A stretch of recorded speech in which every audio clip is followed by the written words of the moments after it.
नमस्कार सभी को।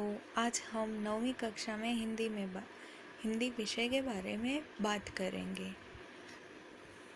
तो आज हम ऐसे विषय में बात करेंगे जो आपको अच्छा लगेगा और मज़ा भी आएगा। तो आज हम बात करेंगे जो अपना शाब्दिक अर्थ छोड़कर विशेष अर्थ को व्यक्त करता है। तो चलिए बताइए, ऐसी क्या वस्तु है जो अपना शाब्दिक अर्थ छोड़कर विशेष अर्थ को व्यक्त करता है। तो चलिए मैं बताती हूँ, वह है मुहावरे। तो आज हम मुहावरे चित्रमय रूप से देखेंगे और विस्तृत चर्चा करेंगे। बड़ा मज़ा आएगा। तो चलिए हम शुरू करते हैं मुहावरे। मुहावरे शुरू करें उससे पहले हम उसका अर्थ देख लेते हैं। मुहावरा ऐसे शब्दों का समूह है जो अपने साधारण अर्थ को छोड़कर किसी विशेष अर्थ को प्रकट करता है। अर्थात यानी कि जो वाक्य अपने सामान्य अर्थ को छोड़कर विशेष अर्थ प्रकट करते हैं, उसे मुहावरे कहते हैं। यानी कि जो अपना साधारण अर्थ को छोड़कर किसी विशिष्ट अर्थ को प्रकट करते हैं, उसे हम मुहावरे कहते हैं। मुहावरों के प्रयोग से भाषा रोचक तथा प्रभावशाली बन जाती है। जब कोई शब्द समूह कोई सामान्य अर्थ न देकर विशेष अर्थ देते हैं, उसे मुहावरा कहते हैं। यानी कि शब्द समूह है वो सामान्य अर्थ न देकर किसी विशेष अर्थ को प्रकट करते हैं, तो उसे हम मुहावरे कहते हैं। मुहावरे के प्रयोग से भाषा सुंदर एवं प्रभावशाली बन जाती है। तो चलिए अब हम पहला मुहावरा देखते हैं, अंगूठा दिखाना। उसका अर्थ होता है साफ इनकार करना। यहाँ आप चित्र में देख सकते हैं, अंगूठे का चित्र है। तो उसका वाक्य देखें तो, मैंने रमा से पैसे मांगे तो उसने अंगूठा दिखा दिया। यानी कि रमा ने पैसे देने से साफ साफ इनकार कर दिया। आपको ये समझ आया होगा। तो अब हम दूसरा देखते हैं। मुहावरा है चादर के बाहर पैर पसारना। उसका अर्थ होता है आय से ज़्यादा खर्च करना। आय का अर्थ होता है इनकम, अपना पगार, जो अपनी आवक है। तो ये ऐसे कठिन शब्द लगे वो साथ में लिखते जाना। आगे देखते हैं, आय से ज़्यादा खर्च करना।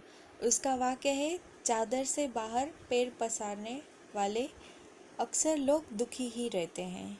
यानी कि अपनी जो आय है उससे ज़्यादा खर्च करने वाले व्यक्ति हमेशा दुखी रहते हैं। आगे देखते हैं, चोली दामन का साथ। उसका अर्थ होता है हमेशा साथ रहना। वाक्य देखे तो, राम और श्याम चाहे जितना मर्जी झगड़ा कर ले, फिर उनमें चोली दामन का साथ है, क्योंकि वह एक दूसरे के बिना नहीं रह सकते। यानी कि राम और श्याम दोनों कितना भी झगड़ ले, पर वो हमेशा साथ रहते हैं, क्योंकि उनको एक दूसरे के बिना अच्छा नहीं लगता। यानी कि हमेशा साथ रहना, झगड़ा करके भी साथ में आ जाना, ऐसा अर्थ होता है। आगे देखें तो, धूप में बाल सफ़ेद न होना। ये तो चित्र में आप देख ही सकते हैं। उसका अर्थ होता है अनुभवी होना। कोई हमें कहे कि मैंने ऐसे ही धूप में बाल सफ़ेद थोड़ी किए हैं, तो उसका ये अर्थ नहीं होता कि धूप में बाल सफ़ेद नहीं किए हैं। कि उसका अर्थ ये होता है कि अनुभवी होना। वह व्यक्ति अनुभवी व्यक्ति है और वह हमसे बड़े हैं। उसका वाक्य देखे तो, देखो मेरा कहना मान लो, मैंने ऐसे ही धूप में बाल सफ़ेद नहीं किए हैं। कोई हम कार्य करते हैं तो उसमें हमें परेशानियाँ आती हैं, तो कोई बड़ा व्यक्ति हमें समझाएगा और फिर बोलेगा कि ये परिस्थिति हमने देख ली है, ऐसे ही बाल सफ़ेद नहीं हुए, अनुभव से हुए। अनुभव से बाल सफ़ेद हुए हैं, ऐसा अर्थ यहाँ प्रकट हुआ है। चलिए आगे देखते हैं। टस से मस न होना, अर्थ परवाह नहीं करनी। उसका वाक्य देखें, शाम को जितना चाहे समझा दो कि बुरे लोगों का साथ छोड़ दे, किंतु वे तो टस से मस नहीं होता और बुरे लोगों का साथ देता है।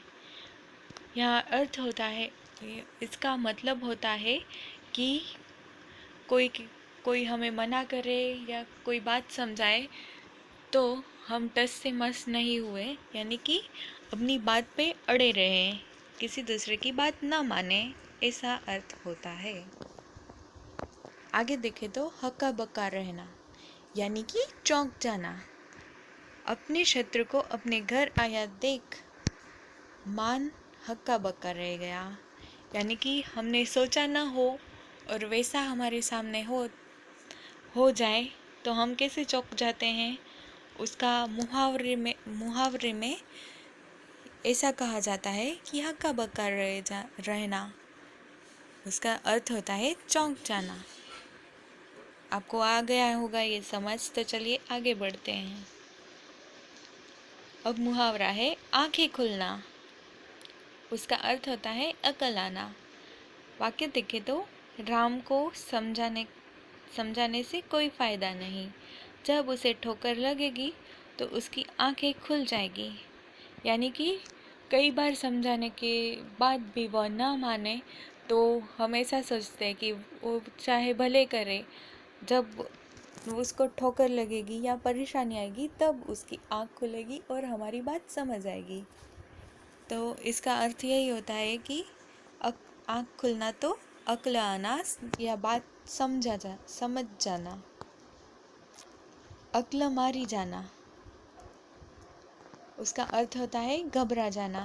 प्रश्न पत्र देखते ही मोहन की अकल मारी गई, यानी कि कभी कभी ऐसा भी होता है कि हमने जो कम पढ़ा हो, ना पढ़ा हो, वह भी हम प्रश्न पत्र में देखते हैं, तो वो उस स्थिति में हम कैसे घबरा जाते हैं।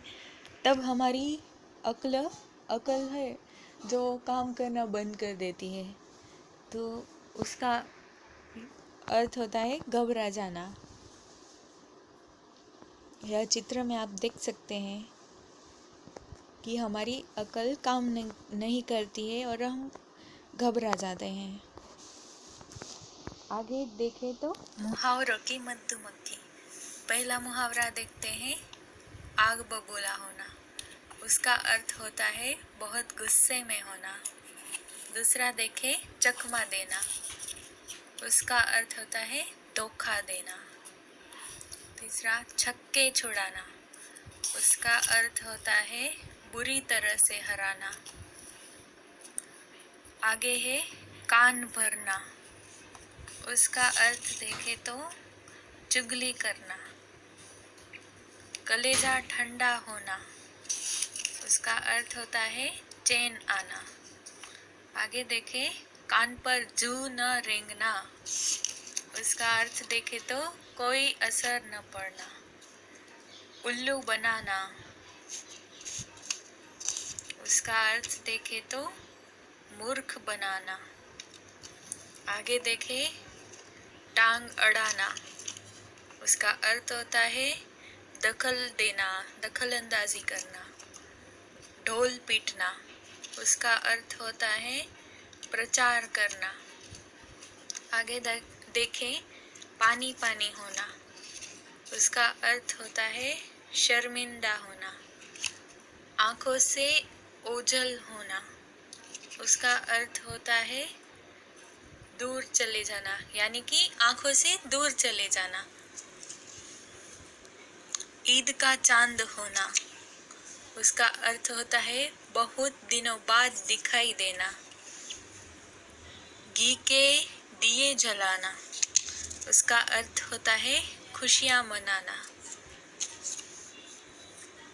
आगे देखें तो तलवे चाटना, उसका अर्थ होता है चापलूसी करना।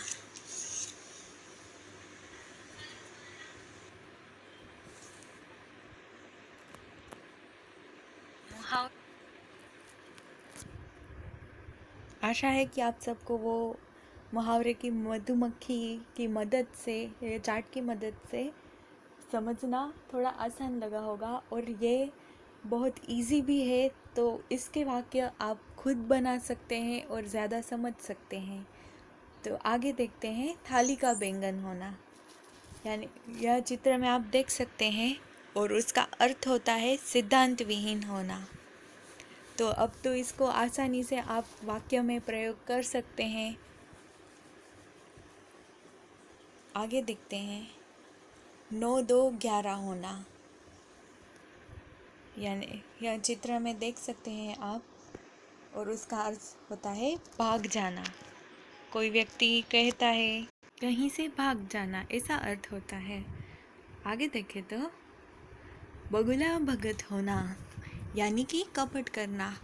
हमने बहुत सुना होता है कि जो बगुला होता है वो मछली की राह में ऐसे खड़ा रहता है कि मछली को भ्रमित कर सके, या उसे लगे कि वह ऐसे आँख बंद करके खड़ा है, पर असल में वो ऐसा नहीं होता है। तो बगुला भगत होना यानी कि कपट करना, ऐसा अर्थ होता है। नाक कटना, ये बेइज्जती होना।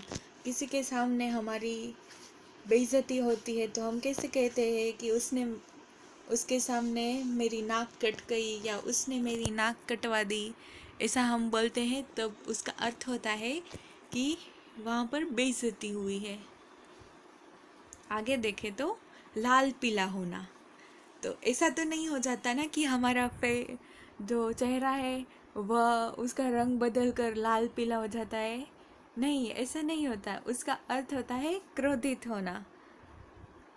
आगे देखें तो गागर में सागर भरना, यानी कि कम शब्दों में बड़ी बात कहना। ऐसा गागर यानी कि छोटा सा मटका होता है, उसमें हम पूरा सागर तो भर नहीं पाते। तो ऐसे ही जैसे कि मुहावरे हमने देखे कि वो छोटे छोटे शब्दों में बहुत सारी बड़ी बातें कह जाते हैं। तो ऐसे ही कोई ऐसी बात कहना कम शब्दों में बोलना, परंतु वह बात बहुत बड़ी हो, वो छोटे में समझा देना। तो उसका मुहावरा यह बनता है कि गागर में सागर भरना, यानी कि कम शब्दों में बड़ी बात कह जाना। कभी कभी छोटे छोटे लोग भी, बच्चे या ऐसी बातें समझा जाते हैं जो बड़े भी नहीं समझ पाते हैं। यह ऐसा अर्थ होता है। एक अनार 100 बीमार, यहाँ देख सकते हैं आप चित्र में, और उसका अर्थ होता है एक वस्तु के लिए अनेक लोगों द्वारा प्रयत्न किए जाना। यानी कि कोई भी एक वस्तु है, उसे पाने के लिए एक से अधिक लोग प्रयत्न करें, तो एक अनार 100 बीमार, ऐसा इस वाक्य का ऐसा अर्थ होता है कि एक अनार एक है और उसको खरीदने वाले या लेने वाले बहुत सारे लोग हैं। तो उसका असली अर्थ ऐसा होता है, एक वस्तु के लिए अनेक लोगों द्वारा प्रयत्न किए जाना। आगे देखें तो 5 उंगलियां घी में होना, उसका अर्थ होता है सब तरफ से लाभ होना। कई बार ऐसा भी होता है कि हमें एक तरफ से भी बहुत सारा लाभ मिलता हो, तो और दूसरी तरफ जाए तो वहाँ से भी बहुत सारा लाभ मिलता हो। तब ऐसा हम वाक्य में प्रयोग कर सकते हैं इसे। और 5 उंगलियां घी में होना, यानी कि हमें सब तरफ से लाभ हो, तब यह इस्तेमाल किया जाता है। अब आगे देखें तो मुंह में पानी आना। यह चित्र में आप देख सकते हैं कि अंगूर देखकर इसके मुंह में पानी टपक रहा है। किसी चीज़ को देखकर लालच आना, यानी कि बहुत खाने में भी ऐसा होता है कि हम स्वादिष्ट चीज़ें देखें तो उसे खाने को मन करता है। तो इसका यह अर्थ होता है मुंह में पानी आना। तो किसी वस्तु को देखकर लालच आना, या फिर उसे खाने का और लेने का मन हो, ऐसा। आँखों का तारा होना, तो ऐसा ऐसा अगर हम शब्द सुने कि आँखों का तारा, वह तो मेरे आँखों का तारा है, तो वो यानी कि वो बच्चा है तो उसके आँख में तारा हो, ऐसा तो नहीं हो सकता ना। तो उसका अर्थ होता है बहुत प्यारा होना। अगर कोई अब माता पिता अपने बच्चों के बारे में बात करे तो वह ऐसे कहेंगे, वो तो मेरे आँखों का तारा है, तो उसका अर्थ ये होता है कि बहुत प्यारा बच्चा है मेरा। अच्छा लगा होगा आपको। अब आगे आगे समझते हैं। तिल का ताड़ बनाना, यानी कि छोटी बात को बढ़ा चढ़ा कर कहना। तिल तिल तो बहुत छोटा होता है, और ताड़ यानी नारियल का पेड़, वो बहुत बड़ा होता है। तो यहाँ पर अर्थ होता है कि छोटी बात को बढ़ा चढ़ा कर कहना।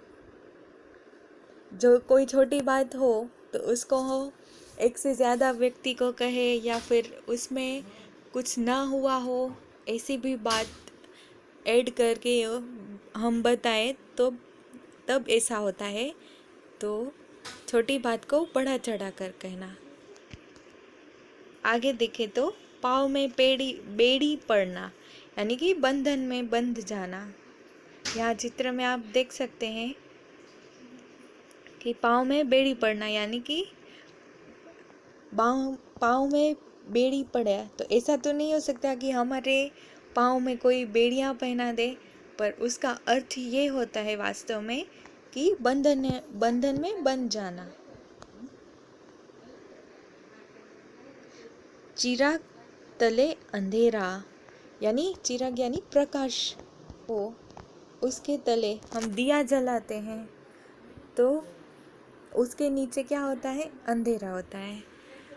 दूसरों को उपदेश देने वाले व्यक्ति का अच्छा आचरण न करना, यानी कि खुद जो व्यक्ति होते हैं,